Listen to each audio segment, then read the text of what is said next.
जय हिंद दोस्तों, आप सभी सम्मानित दोस्तों को स्वागत करते हैं। यह उत्कर्ष क्लासेस कुमार गौरव सर को द्वारा जो आयोजित किया गया है मैदान सीरीज, और यह एपिसोड आप देख रहे हैं। एपिसोड ये 4 नंबर का एपिसोड देख रहे हैं। 3 एपिसोड आपको इस चैनल पर अपलोड कर दिया गया है, आप जाकर देख सकते हैं। चलिए दोस्तों शुरू करते हैं। याद करना हमारा जिम्मेदारी है। चलिए मैदान सीरीज का पहला क्वेश्चन के आपके रहा स्क्रीन पर ये कि हड़प्पा पुरातात्विक स्थल किस नदी के तट पर अवस्थित है। तो हड़प्पा पुरातात्विक स्थल किस नदी के तट पर अवस्थित है। तो यह रावी नदी के किनारे पर बसा हुआ है। हड़प्पा किस नदी के किनारे, तो रावी नदी के किनारे। रावी नदी के किनारे कौन सा शहर बसा हुआ है, तो रावी नदी के तट पर आपको लाहौर बसा हुआ है। रावी नदी के किनारे कौन सा शहर बसा हुआ है दोस्त, तो आपको लाहौर बताना है। तो लाहौर कहाँ है, तो पाकिस्तान में देखने को मिलता है, पाकिस्तान। नेक्स्ट क्वेश्चन की बात करते हैं। हड़प्पा पुरातात्विक स्थल की खोजकर्ता कौन था भाई, तो ये हड़प्पा पुरातात्विक की खोज किसने किया था, तो ये दयाराम साहनी ने 1921 में किया था। दयाराम साहनी ने 1921 में हड़प्पा पुरातात्विक स्थल का खोज किया था। वही मोहनजोदड़ो का खोजकर्ता कौन था, तो यह राखल दास बनर्जी जो था, राखल दास बनर्जी ने किया हुआ था। मोहनजोदड़ो का शाब्दिक अर्थ क्या होता है दोस्त, तो मोहनजोदड़ो का शाब्दिक अर्थ मृतकों का टीला होता है, मृतकों का टीला। महात्मा बुद्ध ने सबसे ज्यादा उपदेश कहाँ दिया था, तो महात्मा बुद्ध ने जो है ये सबसे ज्यादा उपदेश पूछेगा तो ये श्रावस्ती में दिया हुआ था। सबसे ज्यादा उपदेश श्रावस्ती में दिए हुए थे। महात्मा बुद्ध ने अपना पहला उपदेश कहाँ दिया, तो इसी में क्वेश्चन में कंफ्यूज हो जाता है। तो ये सबसे ज्यादा उपदेश तो ये आपको श्रावस्ती में दिया था, लेकिन पहला उपदेश आपको सारनाथ में दिया था। तो ये ध्यान रखेंगे, पहला उपदेश पूछेगा तो सारनाथ में। सबसे ज्यादा कहाँ उपदेश दिए हुए थे, श्रावस्ती में दिए हुए थे। और ध्यान रखेंगे सारनाथ में जो उपदेश दिए हुए थे इसको क्या कहा गया है, धर्म चक्र परिवर्तन कहा जाता है। तो धर्म चक्र परिवर्तन ये महात्मा बुद्ध ने प्रथम उपदेश दिया हुआ था सारनाथ में, जिसको धर्म चक्र परिवर्तन के नाम से जानते हैं। पेंसिलिन के आविष्कारक कौन थे, तो पेंसिलिन के आविष्कारक में पूछा गया है तो अलेक्जेंडर फ्लेमिंग थे। अलेक्जेंडर फ्लेमिंग के द्वारा पेंसिलिन की खोज किया गया था। पेंसिलिन की खोज किया गया था किसके द्वारा, अलेक्जेंडर फ्लेमिंग के द्वारा। स्मॉल पॉक्स टीका का खोज किसने किया है, तो आपको अलेक्जेंडर फ्लेमिंग ने किया हुआ था। एडवर्ड जेनर के द्वारा जो है स्मॉल पॉक्स की खोज किया गया था। स्मॉल पॉक्स जो पूछेगा तो आपको एडवर्ड जेनर और अलेक्जेंडर फ्लेमिंग जो था पेंसिलिन का खोज किया था। और पेंसिलिन की प्राप्ति किसे किया था, तो कॉक से प्राप्त किया था। किसे, कॉक से प्राप्त किया था। पेंसिलिन जिसे प्राप्त किया था तो कॉक से प्राप्त करेंगे। रेबीज का टीका की खोज तो लुई पास्चर है। रेबीज के टीका का खोज लुई पास्चर। और पोलियो का टीका की खोज कौन किया था, सॉल और सेबिन के द्वारा किया गया था। पोलियो का टीका की खोज सॉल और सेबिन के द्वारा पोलियो का टीका का खोज किया गया था। और ये नर्वस सिस्टम को ये प्रभावित करता है पोलियो। ये दूषित जल, दूषित खाना खाने से पोलियो फैलता है, हो जाता है। बात करते हैं मलेरिया प्रोटोजुआ आधारित बीमारी है, यह किसने कहा है, तो रोनाल्ड रॉस के द्वारा कहा गया है। तो रोनाल्ड रॉस के द्वारा मलेरिया प्रोटोजुआ आधारित यह बीमारी है, ये इसने किसने बताया है, तो रोनाल्ड रॉस के द्वारा बताया गया। और मलेरिया दिवस कब मनाते हैं, मलेरिया दिवस आपको पूछेगा तो आपको 25 अप्रैल को मनाया जाता है। 25 अप्रैल को आपको मलेरिया दिवस के रूप में मनाते हैं, जो प्रोटोजुआ आधारित है। और इस बीमारी को रोनाल्ड रॉस ने साबित किया हुआ था। विंध्याचल श्रेणी की सबसे ऊंची चोटी पूछ रहा है, तो विंध्याचल श्रेणी की सबसे ऊंची चोटी सद्भावना शिखर है। विंध्याचल श्रेणी का सबसे ऊंची शिखर विंध्याचल श्रेणी, जिसे गुडविल शिखर के नाम से भी जानते हैं। बहुत ही अच्छा क्वेश्चन है दोस्त कि विंध्याचल श्रेणी के सबसे ऊंचा श्रेणी का नाम पूछा है तो सद्भावना शिखर या गुडविल शिखर के नाम से जानते हैं। और गुडविल शिखर आपको किस श्रेणी में स्थित देखने को मिलेगा, ये आपको विंध्याचल श्रेणी में देखने को मिलेगा, विंध्याचल श्रेणी में। अगले क्वेश्चन पर चलते हैं। अरावली की सबसे हाईएस्ट पीक कौन सी है, तो अरावली की सबसे हाईएस्ट पीक जो है गुरु शिखर है, गुरु शिखर। अरावली की सबसे हाईएस्ट पीक जो है गुरु शिखर है। और ट्रांस हिमालय का हाईएस्ट पीक कौन है, तो K2 है, K2। ट्रांस हिमालय कहाँ है, तो लद्दाख में है। ट्रांस हिमालय लद्दाख में है। सतपुड़ा की हाईएस्ट पीक कौन है, तो धूपगढ़ है। धूपगढ़ जो है मध्य प्रदेश में। नीलगिरी की हाईएस्ट पीक कहाँ है, तो डोडा बेटा। नीलगिरी की सबसे ऊंची चोटी का नाम पूछ रहा है तो आपको डोडा बेटा है, डोडा बेटा। अगले क्वेश्चन पर, भारत में निम्नलिखित में से रेडियोधर्मिता धातु का विश्व का सबसे बड़ा भंडार मौजूद कहाँ है, तो आपको भारत में कौन सा मौजूद है भारत में, तो थोरियम जो है सबसे ज्यादा भारत में पाया जाता है, जो केरल की मिट्टी में मोनाजाइट से निकाला जाता है। मोनाजाइट किसका अयस्क है, तो ये थोरियम का अयस्क है, जो भारत में सबसे ज्यादा भंडारण है कौन, थोरियम। और ये थोरियम केरल में और केरल की मिट्टी में मोनाजाइट में पाया जाता है, और ये मोनाजाइट किसका अयस्क है, थोरियम का है, जो रेडियो एक्टिविटी तत्व है। भारतीय संविधान सभा में कुल कितने महिला थी, तो 15 महिला थी। भारतीय संविधान सभा में पूछेगा कितने महिलाएं थी, तो आपको 15 महिला थी, 15 महिला। भारतीय संविधान सभा में एकमात्र मुस्लिम महिला का नाम क्या था, बेगम रसूल जो था, बेगम रसूल जो थी पहली महिला जो देखने को मिलेगा, एकमात्र संविधान सभा 15 महिलाओं में एकमात्र महिला बेगम रसूल थी, बेगम रसूल। राष्ट्रपति सुप्रीम कोर्ट के चुनाव से उत्पन्न विवादों का निर्णय कौन सुनाता है, और राष्ट्रपति के चुनाव में या उपराष्ट्रपति के चुनाव में विवाद उत्पन्न हो जाता है, तो ध्यान रखेंगे ये मामला कहाँ जाएगा, सुप्रीम कोर्ट में जाता है। और आर्टिकल 71 में इस बात को बताया गया है। अनुच्छेद 71 में क्या बताया गया है, राष्ट्रपति और उपराष्ट्रपति के चुनाव में और कोई विवाद उत्पन्न हो जाता है, तो आर्टिकल 71 का प्रयोग करते हुए सुप्रीम कोर्ट में यह मामला जाएगा, और सुप्रीम कोर्ट का अंतिम निर्णय ही सर्वमान्य माना जाएगा। प्रांतों में द्वैध शासन किस अधिनियम के द्वारा लागू किया गया था, 1919 का एक्ट के द्वारा जो लागू किया गया था, मॉन्टेस चेम्सफोर्ड एक्ट जिसको बोलते हैं। प्रांतों में द्वैध शासन किस अधिनियम के द्वारा लाया गया था, 1919 का एक्ट के द्वारा, और 1919 का एक्ट को मॉन्टेस चेम्सफोर्ड के नाम से जाना जाता है, और प्रांतों में द्वैध शासन अधिनियम लागू कर दिया गया था। प्रांतों में द्वैध शासन का अंत कब कर दिया गया, तो भारत शासन अधिनियम 1935 के एक्ट के तहत प्रांतों में द्वैध शासन अंत किया गया, और अब जो ध्यान रखेंगे इस बात को खत्म हो जाता है प्रांतों में द्वैध शासन 1935 के एक्ट के तहत। द्वैध शासन का जनक किसको बोला गया है, तो सर लियोनेस कार्टियस को जाना जाता है। लियोनेस कार्टियर को द्वैध शासन का जनक बोला जाता है, द्वैध शासन का जनक बोला गया है। कोको में कोशिका भित्ति किसकी बनी होती है, तो काइटिन की बनी रहती है। कोको को कोशिका भित्ति जो होती है सेल वाल किसकी बनी रहती है, तो काइटिन की बनी रहती है, काइटिन की। सेल वाल केवल पादपों में पाया जाता है, ये बात ध्यान रखेंगे। सेल वाल किस में पाया जाता है, तो ये पादपों में पाया जाता है, पौधों में पाया जाता है, लेकिन ये जंतु में बिल्कुल नहीं पाया जाता है, बिल्कुल नहीं पाया जाता है। पादप कोशिका में कोशिका भित्ति किसकी बनी रहती है, तो आपको सेलुलोज की बनी रहती है। पादप कोशिका में कोशिका भित्ति जो पूछेगा तो ये किसकी बनी रहती है, तो सेलुलोज का बना रहता है। लेकिन कवक के कोशिका भित्ति किसकी बनी रहती है, तो काइटिन की बनी रहती है, काइटिन की बनी रहती है। सेल वाल ये पादपों में पाया जाता है, जंतुओं में नहीं पाया जाता है। और सेल वाल जो होता है पौधों में जो है, पेड़ पौधों के कोशिका भित्ति जो होती है, पादपों की कोशिका भित्ति किसकी बनी रहती है, तो सेलुलोज की बनी रहती है। अगले क्वेश्चन पर चलते हैं। कवकों का अध्ययन को क्या कहा जाता है, तो माइकोलॉजी। माइकोलॉजी में किसका अध्ययन करते हैं, तो कवकों का अध्ययन किया जाता है। कवकों का अध्ययन माइकोलॉजी में किया जाता है। आगे बढ़ते हैं। धरातलीय सजावट की पित्रादुरा का सर्वप्रथम प्रस्तुतिकरण किसने किया हुआ है, तो ध्यान रखेंगे धरातलीय सजावट में पित्रादुरा का सर्वप्रथम प्रस्तुतिकरण निम्नलिखित में से किसने किया है, तो ध्यान रखें इतामुद्दौला का मकबरा में नूरजहां के पिता में, आपको ये नूरजहां के पिता थे, जिसमें इतामुद्दौला के मकबरा में पित्रादुरा का प्रयोग किया गया था। नूरजहां ने अपने पिता के इतामुद्दौला के मकबरा में पित्रादुरा का प्रयोग किया हुआ था। पित्रादुरा का प्रस्तुति देखने को मिलता है। हैजा किसके कारण होता है दोस्त, हैजरा जो होता है, हैजा विब्रियो कोलेरा के द्वारा जो फैलता है।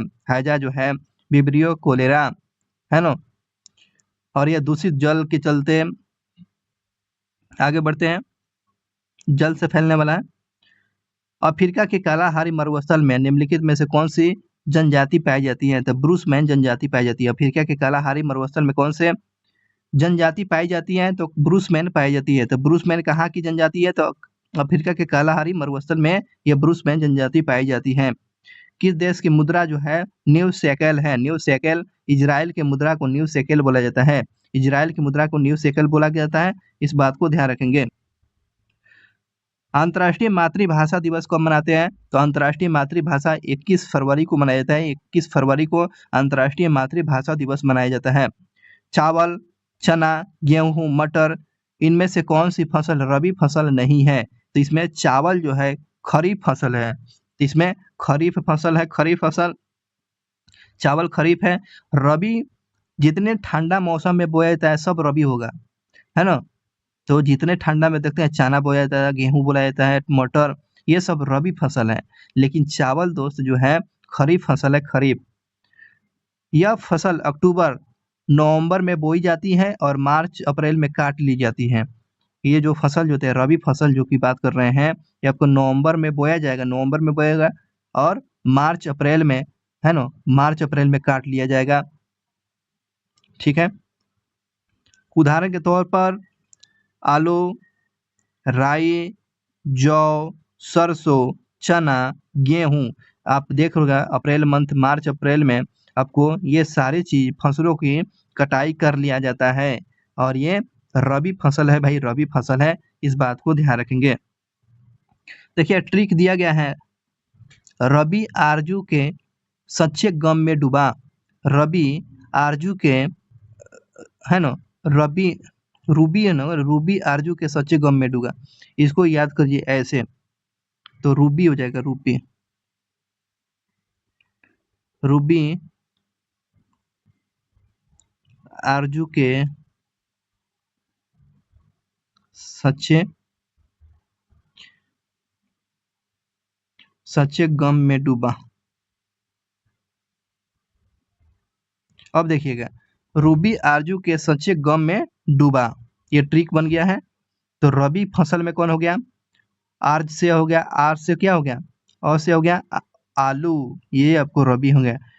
आरजू देखो, आरजू, आरजू, आरजू, र मतलब राई, आरजू में र हो गया, अजू मतलब जौ, तो आरजू हो गया ना, आरजू हो गया आपको, और से आलू, र से हो जाएगा राई, जौ से हो गया जौ, तो आरजू हो गया। उसके बाद बात करते हैं, स से क्या हो गया? सरसों, चना, है ना, गम में, सच्चे में, सच्चे में हो जाएगा सच्चे, तो सच्चे में हो गया सरसों, चना, और गम में हो जाएगा कौन? गम में आपको में मतलब आपके गेहूं, मटर और मसूर, ये सारा चीज आपको एक ट्रिक के माध्यम था, तो जैसे आपको हो ऐसे याद कीजिए दोस्त। चलिए आगे बढ़ते हैं। अब बात करते हैं रबी की फसल के उत्पादक में कौन कौन से राज्य हैं। इतना याद रखिएगा, जो ठंडा मंथ में रोपाया जाता है, नवंबर में रोपाया जाता है, और आपको गर्मी में देखते हैं मार्च अप्रैल में काट लिया जाता है, वो सब रबी फसल है। गेहूं देखिए, गेहूं के उत्पादक में कौन सा? पंजाब, हरियाणा और पश्चिमी उत्तर प्रदेश का नाम आता है। सबसे ज्यादा गेहूं के उत्पादक में राज्य में पंजाब, हरियाणा और पश्चिमी उत्तर प्रदेश का नाम आता है। जौ के उत्पादक में उत्तर प्रदेश, राजस्थान, पंजाब में मध्य प्रदेश और हरियाणा, बिहार, हिमाचल प्रदेश और पश्चिम बंगाल और जम्मू कश्मीर में आपको जौ का उत्पादन किया जाता है, जौ का उत्पादन किया जाता है। चना के उत्पादन की बात करते हैं, चना मध्य प्रदेश में, उत्तर प्रदेश में, राजस्थान में, महाराष्ट्र में, आंध्र प्रदेश और कर्नाटक में चना के उत्पादन किया जाता है। चना मध्य प्रदेश में, उत्तर प्रदेश में, राजस्थान, महाराष्ट्र, आंध्र प्रदेश और कर्नाटक में चना का उत्पादन किया जाता है। मटर की बात करते हैं, आपको उत्तर प्रदेश में, आपको ध्यान रखेंगे, मध्य प्रदेश में, बिहार में और महाराष्ट्र में मटर का उत्पादन किया जाता है। सरसों की बात करते हैं, सरसों राजस्थान में, हरियाणा में, मध्य प्रदेश में और उत्तर प्रदेश में सरसों का उत्पादन सबसे ज्यादा राजस्थान में किया जाता है। मटर आपको उत्तर प्रदेश में, चना हो जाएगा मध्य प्रदेश में, सरसों हो गया राजस्थान में, ध्यान रखेंगे इस बात को। ये तो हो गया आप रबी फसल के उत्पादक में। अब बातें करते हैं खरीफ फसल जो होता है। खरीफ फसल जून में और जुलाई में बोई जाती है और नवंबर और दिसंबर में काट ली जाती है। जो गर्मी में रोपी जाती है, गर्मी में रोपा जाएगा, है ना, जून और जुलाई में रोपा जाता है और आपको नवंबर और दिसंबर में काट लिया जाता है। नवंबर और दिसंबर में काट लिया जाता है, वो सारा चीज खरीफ फसल है। चलिए बात करते हैं आगे। उदाहरण के तौर पर खरीफ फसल में कौन? कपास को रोपा जाता है, और अरहर को, मक्का को, मूंगफली को, गन्ना को, धान को, बाजरा, ज्वार और तिलहन, ये सब कौन सा फसल है? खरीफ फसल है, खरीफ फसल है। तो इसी में से खरीफ फसल पूछ लेता है कि भाई बताइए खरीफ फसल कौन होता है। तो ध्यान रखिए, खरीफ फसल में कपास हो जाता है, अरहर आता है, मक्का, मूंगफली, गन्ना, धान, बाजरा, ज्वार और तिलहन, यह सारा चीज खरीफ फसल आता है। खरीफ फसल जो गर्मी में रोपाया जाता है, गर्मी में और नवंबर में और दिसंबर में काट लिया जाता है, वो सब खरीफ फसल के अंतर्गत में आता है। खरीफ फसल, खरीफ की अम्मा गधा बजाती, ऐसे ट्रिक है। लेकिन ऐसे याद करो दोस्त कि जो गर्मी में रोपाया जाता है, गर्मी में देख लीजिएगा क्या क्या रोपाया जाता है। तो आपको कपास, अरहर, मक्का, मूंगफली, धान, गन्ना, बाजरा, ज्वार, तिलहन, ये सारा चीज है गर्मी में बोया जाएगा और आपको ठंडा में काट लिया जाएगा। चलिए बात करते हैं यहाँ पर खरीफ फसल की में, वही सब चीजें ट्रिक के माध्यम से बताया गया है। और खरीफ के उत्पादक में प्रथम राज्य में चलते हैं। चलिए खरीफ के उत्पादक में, चावल के उत्पादक में प्रथम राज्य कौन है? तो पश्चिम बंगाल है, यूपी भी है, आंध्र प्रदेश, पंजाब, तमिलनाडु है। तो ये आपको चावल के उत्पादक में पश्चिम बंगाल है। गन्ना के उत्पादक में महाराष्ट्र, आंध्र प्रदेश, तमिलनाडु, कर्नाटक, गुजरात, मध्य प्रदेश, गोवा, पुडुचेरी, केरल, इन सारी राज्यों में गन्ना का उत्पादन किया जाता है। सबसे ज्यादा महाराष्ट्र में उत्पादन किया जाता है। आगे बढ़ते हैं। कपास में पंजाब, हरियाणा, राजस्थान, उत्तर प्रदेश, मध्य प्रदेश, गुजरात, महाराष्ट्र, आंध्र प्रदेश, कर्नाटक के कुछ हिस्सों में कपास का उत्पादन किया जाता है। कपास उत्पादक में मक्का में आपको आंध्र प्रदेश हो गया, मक्का में आंध्र प्रदेश, कर्नाटक, राजस्थान, महाराष्ट्र, बिहार और उत्तर प्रदेश जो है ये मक्का के उत्पादक में प्रमुख राज्य हैं। मूंगफली की बात करते हैं। मूंगफली में आपको गुजरात है, राजस्थान है, तमिलनाडु, आंध्र प्रदेश, कर्नाटक और मध्य प्रदेश में मूंगफली का उत्पादन किया जाता है। बाजरा के उत्पादक में राजस्थान, उत्तर प्रदेश, हरियाणा और गुजरात का नाम आता है। यह सारा चीज आपको खरीफ फसल है। खरीफ फसल में ये सारा उत्पादक राज्य था। चलिए अब बात करते हैं जायद फसलें। जायद फसलें के उदाहरण में यह फसल जो है मई और जून में बोई जाती है और जुलाई या अगस्त में काट लिया जाता है। ये कम समय का है, ज्यादा समय का नहीं है, इसलिए इसका नाम जायद रखा गया है। ऐसे समझने के लिए समझ सकते हैं जायद मतलब कि ज्यादा ही उपयोग में लाया जाता है। तो आपको मई और जून में, तो मई और जून के समय में ज्यादा उपयोग किसका खाते हैं लोग? तो आपको तरबूजा हो गया, ककड़ी हो गया, खीरा हो गया, तो ये ज्यादातर लोग खाते हैं गर्मी में। तो मई और जून मंथ में बोया जाएगा और जुलाई अगस्त में इसको काट लिया जाता है। देखते हैं तो तरबूज हो गया, ककड़ी, खीरा, तो यही सब क्वेश्चन पूछ लेगा कि तरबूज कैसा फसल है, खीरा कैसा फसल है। तो ये सब जायद फसल है, जायद फसल है। मौत के खीर याद रखेंगे, इसका ट्रिक बताया गया है। चलिए जायद फसल मौत के खीर में, जैसे कि मौसमी सब्जी, मौत हो गया ना, मौत, तो मौसमी सब्जी हो गया, तरबूज हो गया, की खीर हो गया, की मतलब कि ककड़ी, खीर बनता खीरा, मौत के खीर याद रखेंगे। तो ये आपको जायद फसलें है, जायद फसलें। नगदी फसलें की बात करते हैं। नगदी फसल में कौन कौन सा आता है? नगदी फसल मतलब कि हाथों हाथ से उसको बेचना, व्यापार करना, ठीक है ना। तो नगदी फसल वो व्यापार का उद्देश्य से किसान के द्वारा बोई जाती है, जिसमें कि आलू नगदी फसल है, गन्ना हो गया, कपास हो गया, तंबाकू हो गया, ये सारा नगदी फसल है। जिसको बेचकर तुरंत पैसा प्राप्त किया जाए वही नगदी फसल है। आलू, गन्ना, कपास, तंबाकू, ये सारा नगदी फसल में। आग का तम्मू ये ट्रिक बैठाया गया है। चलिए आगे बढ़ते हैं इस पर। तो आलू और गन्ना हो गया, आग हो गया ना, तो ये नगदी फसल है। का तंबू, का मतलब कपास, तंबू मतलब तंबाकू, आग का तंबू, ये सारा चीज आपको नगदी फसल है, नगदी फसल। चलिए नेक्स्ट क्वेश्चन की बात करते हैं। अगला क्वेश्चन पूछा गया है कि जीएसटी विधेयक को पारित करने वाला प्रथम राज्य कौन है भाई? तो ये आपको जीएसटी विधेयक को पारित किया था, असम राज्य पारित किया था। और जीएसटी 1 जुलाई 2017 को, और जीएसटी दिवस आपको 1 जुलाई को मनाते हैं। और वो कौन सा अमेंडमेंट था? 101वां अमेंडमेंट था। अमेंडमेंट के द्वारा, संविधान संशोधन के द्वारा, 101वां संविधान संशोधन बिल के द्वारा जीएसटी लाया गया था 1 जुलाई 2017 को। सबसे पहले जो है जीएसटी को लागू किया था असम किया था। जीएसटी विधेयक को पारित करने वाला अंतिम राज्य कौन है? जीएसटी विधेयक को अंतिम राज्य पारित किया था जम्मू कश्मीर जो है, आपको जीएसटी को जो है अंतिम रूप से पारित करने वाला आज आपको ध्यान रखेंगे, जम्मू कश्मीर। ग्रीन मफलर किससे संबंधित है? किस प्रदूषण से ग्रीन मफलर किसे प्रदूषण से संबंधित है? आपको ध्वनि प्रदूषण से। ग्रीन मफलर किससे संबंधित है? आपको ध्वनि प्रदूषण से संबंधित है। बहुत ही अच्छा क्वेश्चन है। किस एक्ट के तहत कहा गया है? न वकील, न अपील, न दलील। रौलेट एक्ट के तहत, रौलेट एक्ट को जो बोलता है न वकील, न अपील, न दलील, रौलेट एक्ट 1919। चलिए नेक्स्ट क्वेश्चन की बात करते हैं। किसी चालक के तार की लंबाई बढ़ाने पर प्रतिरोध का मान क्या होगा? तो किसी चालक के तार की लंबाई को बढ़ा दिया जाएगा तो रेजिस्टेंस का मान क्या होगा? तो प्रतिरोध का मान बढ़ जाएगा। प्रतिरोध का मान बढ़ जाता है, इस ध्यान रखेंगे। मिल्क ऑफ मैग्नीशिया क्या है? तो ये आपको मिल्क ऑफ मैग्नीशिया क्या है? तो Mg का ब्रैकेट OH ब्रैकेट 1 का होल 2 हो जाएगा। तो इसको बोलते हैं मैग्नीशियम हाइड्रोक्साइड बोला जाता है। मिल्क ऑफ मैग्नीशिया को मैग्नीशियम हाइड्रोक्साइड कहा जाता है, इस बात को ध्यान रखेंगे। और इस प्रकार से आपके सारे चीज क्वेश्चन इसमें मेधान सीरीज का यह जो था एपिसोड जो था 4 एपिसोड देख रहे थे, चौथा एपिसोड देख रहे थे, और इस प्रकार से ये सारा क्वेश्चन जो है समाप्त होता है। बहुत बहुत धन्यवाद आप सभी को। वीडियो को लाइक करेंगे और अपने दोस्तों के साथ शेयर करेंगे, क्योंकि यही मेरे लिए मोटिवेशनल है। चलिए नेक्स्ट वीडियो क्लास में आपको देखने को मिलेगा इसी चैनल पर, इसी स्टडी विथ मनोरंजन यूट्यूब चैनल पर। आप सभी को फिर से स्वागत करते हैं। फिर से अपना ध्यान रखेंगे। मिलते हैं नेक्स्ट वीडियो क्लास में। बहुत बहुत धन्यवाद आप सभी को वॉचिंग फॉर वीडियो।